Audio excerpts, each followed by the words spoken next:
तो देखिए, अब इस पूरे इंटरव्यू प्रिपरेशन को एक नटसेल में देखते हैं। तो देखिए, जस्ट पे आती है मेनली 2 रोल के लिए, एसडी एंड रिएक्ट। अब उनका फर्स्ट राउंड जो होता है वो दोनों के लिए कॉमन होता है। फर्स्ट राउंड में वो आपको 3 क्वेश्चंस देगी, टोटल टाइम होगा आपके पास 1.5 आवर्स, एंड उसमें जैसा आप स्कोर करेंगे उसके बेसिस पे आपको 2 स्ट्रीम में डिवाइड करेंगे, either react and either SD.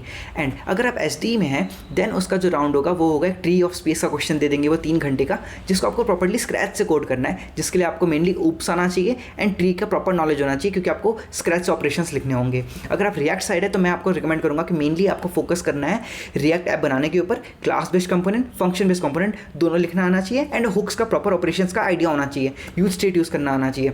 Just का राउंड 3 जो होता है वो राउंड 2 के ऊपर बेस्ड होता है। अब जो राउंड 3 होता है वो होता है 1-to-1 इंटरव्यू, जो कि 1 डे लॉन्ग होगा। तो अगर आप एसडी साइड है तो आपको ध्यान रखना है कि आपको थ्रेडेड इन्वायरमेंट का आइडिया हो, मल्टी प्रोग्रामिंग का आइडिया हो, एंड आपने जो राउंड 2 में कोड किया है वो आपको अच्छे से आता हो, उसको आप अच्छे से और ऑप्टिमाइज कर सकें। एंड अगर आप रिएक्ट साइड है तो आपने जो राउंड 2 में किया है वो आपको अच्छे से आना चाहिए। एंड इस राउंड में मेनली ध्यान रखना है कि आप प्रॉपरली कम्युनिकेट कर रहे हैं इंटरव्यूअर से। अगर आपको कुछ नहीं आ रहा है तो आप उससे पूछ रहे हैं एंड एट द मोमेंट बार बार सोच के इश्यूज़ को रिजॉल्व कर रहे हैं, क्योंकि वो यही चेक कर रहे हैं कि क्या आप ऑफिस में आने के बाद अपने कलीग से डिस्कस करके अपने इश्यूज़ को रिजॉल्व कर सकते हैं या नहीं।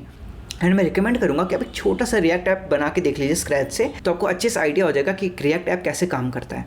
सो राउंड 4 में जस्ट पे देखिएगा कि अगर आप एसडी रोल के लिए अप्लाई कर रहे हैं देन आपको मल्टी थ्रेडेड इन्वायरमेंट का आइडिया होना चाहिए, कंप्यूटर नेटवर्क का आइडिया होना चाहिए, सिस्टम डिज़ाइन का आइडिया होना चाहिए, कीबोर्ड डिज़ाइन, इन सब चीज़ों का प्रॉपर आइडिया होना चाहिए, ठीक है। लेकिन अगर आप रिएक्ट साइड है तो मुझे नहीं लगता कि जस्ट पे आपसे ये सब क्वेश्चंस पूछेगा, क्योंकि ये सब रिक्वायर्ड नहीं है आपको एक रिएक्ट ऐप बनाने के लिए। तो अगर आप रिएक्ट साइड है तो ध्यान रखिए कि आप थोड़े से रिएक्ट के थ्योरेटिकल क्वेश्चंस को भी समझ लें, ठीक है, कि हम यूज स्टेट कब यूज़ करते हैं, यूज़ कॉन्टेक्स्ट क्या होता है, रिडक्स क्या होता है, कि हम एक रिएक्ट ऐप को कैसे ऑप्टिमाइज़ कर सकते हैं, ठीक है। एक रिएक्ट ऐप जो होता है उसकी एफिशिएंसी कैसे बढ़ सकती है, उसमें टनलिंग का कंसेप्ट क्या है, ये सब चीज़ें आपको आना चाहिए।